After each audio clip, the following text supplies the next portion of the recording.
প্রথমেই সবাইকে জানাই নীলষষ্ঠীর অনেক অনেক শুভেচ্ছা। আমাদের হায়দ্রাবাদের বাড়িতে ছোট্ট করে পুজো হলেও আমাদের গ্রামের বাড়িতে আজ বেশ জাঁকজমক। আমাদের পাতুল গ্রামের মাঙ্কেশ্বর মন্দিরে বেশ কয়েকদিন ধরেই পুজো শুরু। এই যেমন সন্ন্যাসী হওয়া, তারপর জল ঢালা, সন্তানদের নামে নামে বাতি দেয়া, তারপর ঝাঁপ, ফল আর গাজন।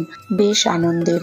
আমাদের শ্বশুরবাড়ির গ্রামটা বেশ অনেকটা বড়, অনেক লোকজন, আর আমাদের পরিবারে তো অনেকেই আগে সন্ন্যাসী হয়েছে। আমি হায়দ্রাবাদে থাকলেও বেশ মিস করি আমার শ্বশুরবাড়ির এইসব অনুষ্ঠানগুলো আর পরিবারের সবাই সেই একসাথে আনন্দের দিনগুলো। তা যাকে, আজ আমার মেয়ের 10th-এর লাস্ট এক্সাম ছিল। আমার একটু পুজো করতে দেরি হওয়া দেখে আজও খাবারটা বানাচ্ছে নিজেই। আমাকে আসতেই বলল, মা তুমি আগে খেয়ে নাও, আর এটা তোমার জন্য স্পেশালি। বেশ ভালো লাগলো আমার মেয়ের ভালোবাসা জানানোর তারিকা দেখে। সাবুদানার বড়া আর গ্রিন চাটনির সাথে কিছু ফলও খেয়ে নিলাম। আজ রান্না বান্নার কোনো ঝামেলা নেই। আসলেই আমাদের বাড়িতে নীলষষ্ঠী, শিবরাত্রি বা শ্রাবণ মাসের 4টে সোমবার ভাত খাওয়া হয় না।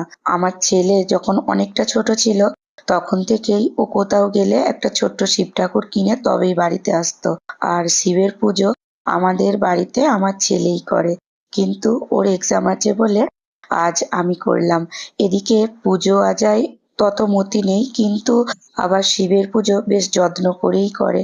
আজ আমি আর মালা দুজনে মিলে কিছু গাছপালা লাগিয়ে নিয়ে কটা পার্সেল নিয়ে বসে পড়লাম।